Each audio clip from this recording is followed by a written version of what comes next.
화이팅! 미래 목회 프로 화이팅! 다시요. 하나, 둘, 셋, 화이팅! 표정 권위적으로 하시면 다시 하나 둘 셋. 화이팅! 일단 교회 정관을 만드는 것이 오늘 한국 교회들의 보편적 정서가 된 게 사실입니다.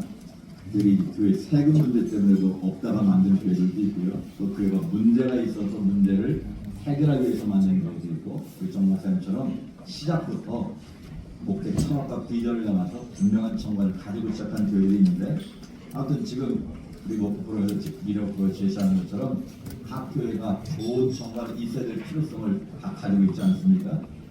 근데 AI를 중심으로 제가 쭉 비교를 해보니까요, 그 정관이 가지고 있는 비판적인 논점에서 세 가지를 말하고 있는데, 자칫 잘못하는 정관이 성경적 원리에 대한 도전이 될 수 있다는 점을 지적하고 있습니다.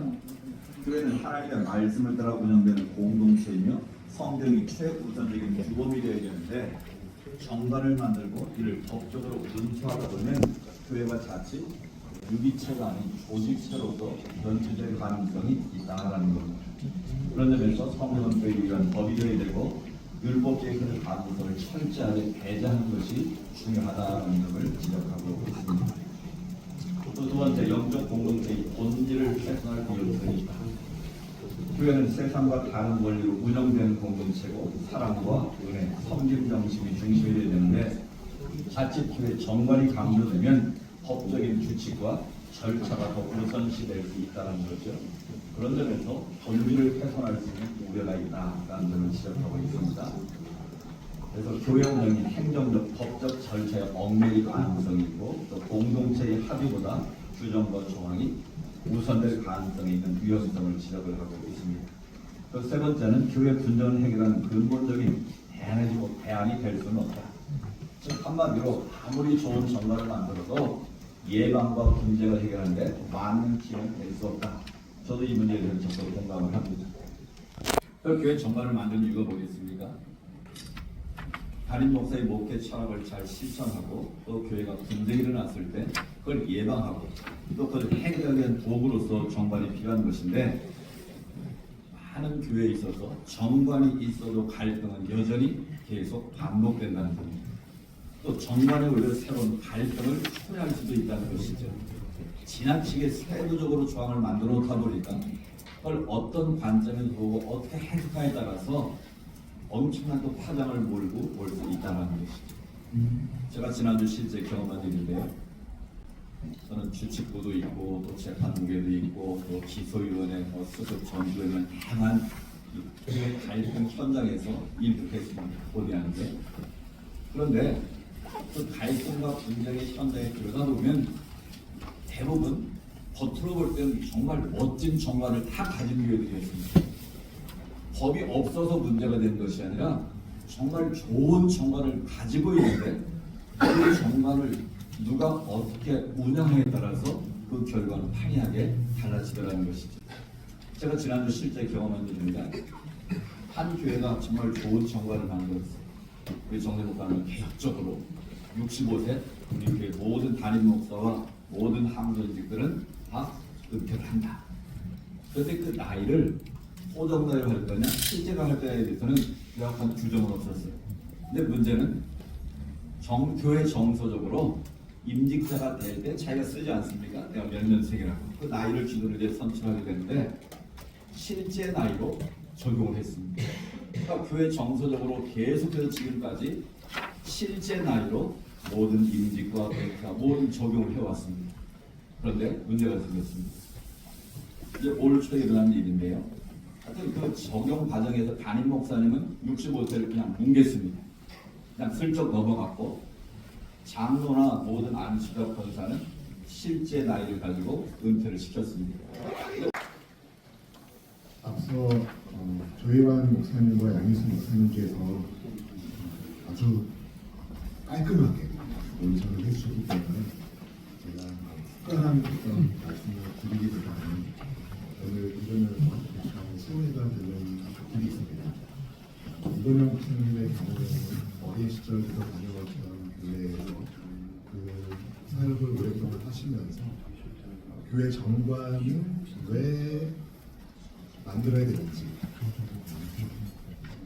어떻게 만드는 것보다 왜 필요한지를 먼저 묻는 것이 목사님의 이렇게 삶의 여정 속에서 묻어났다고 생각하고, 정선희 목사님의 경우에는 그 경험 속에 교회가 어려움을 겪었을 때 어떻게 좋은 교회를 만들 것인가 고민하시면서 그 결과물이 거리컴피 방송교회의 정관이 되었다라고 생각이 됩니다. 이건영 목사님의 원리와 또 정성진 목사님의 신행 방법이 오늘 양 날개를 우리에게 잘 생각할 수 있게끔 좋은 인사이트를 주신 것에 대해서 너무나도 감사드리고요.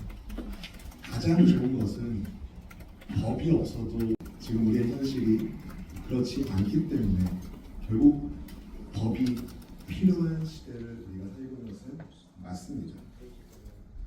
최소한의 가이드라인이 필요하기 때문에 우리 유관영 목사님 얘기하신 것처럼 선을 지킬 줄 알아야 안전하게 목적지에 도착하는 것처럼 정관은 교회가 하나님 중심에서 벗어나지 않는 최소한의 가이드라인을 만들기 위해 필요하다고 생각이 듭니다. 교회는 하나님이 주인 되시는 교회이고 성령님은 교회를 하나 되게 하시는 분이시고 이 최소한의 기준에 따라서 각 교회의 현장과 목회 철학에 맞는 정관을 만드는 것이 좋겠다라는 생각하면서 사실 오늘 타이틀이 모범적인 정관을 만드는 것인데 과연 모범적인 정관이 무엇일까 생각해 보자면 모범적인 목회 철학이 가장 먼저 이어야 되지 않을까라는 생각을 하게 됩니다. 처음 개척하신 분들이 만들게 되는 정관이 다를 것이고 저처럼 후임이 들어가서 개정을 해오는 과정 가운데 정관을 다시 새롭게 리뉴하는 경우도 다 다를 텐데 가장 먼저 저같이 후임을 오는 사람에게 제가 하고 싶은 이야기는 교회를 일단은 배워야 된다. 우리 교회가 왜 이 지역 사회에 있고 교회의 역사가 무엇이고 교회에 지나온 세월 가운데 하나님께서 어떤 일을 하셨는지를 배우고 난 다음에 하나님 나를 거기에 보내신 이유가 있기 때문에 함께 하는 공동체와 여러 과정을 거쳐서 좋은 정관을 만드는 것이 필요할 것인데 개척하신 분의 경우에는 일단 개척하기 전에 사실 목회 철학을 갖고 개척하는 것이 당연한 일인데 혹시 그렇지 않다면 나의 목회 철학은 무엇인지를 좀 돌아보면서 모범적인 교회 정관을 만드는 일을 모든 교회들이 개척하신 목사님들이 하실 필요가 있다라는 생각을 하게 되었습니다. 기준을 만드는 것, 바로 교회 정관을 만드는 것이라고 생각합니다.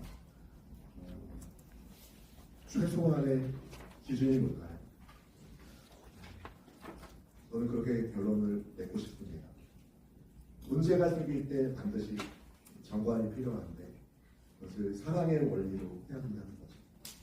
그것을 누군가를 죽이기 위한 원리로 쓰면 결국 아무리 좋은 정관이라 하더라도 생명을 살리는 교회의 사명과는 거리가 멀 거라고 생각합니다.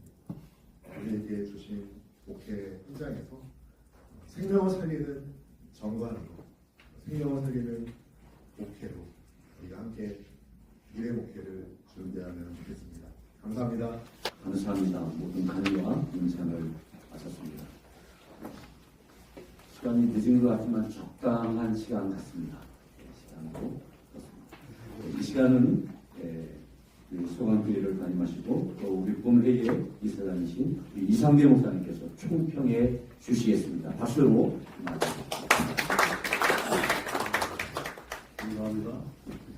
지금 본업은 늘 정답을 제시하는 기간으로 나가고 있는데 황경 목사님이 대표가 돼서 좋은 우리 이슈를 계속해서 제시하는 것 같아서 이사장으로서 감사하게 생각하고 오늘 중요한 우리 이관영 목사님 또 정성희 목사님께서 그냥 발표해 주셨는데 왜 굉장히 중요한 질문이거든요. 우리 정성희 목사님 이렇게 왜라고 하는 질문에 이렇게라고 하는 오늘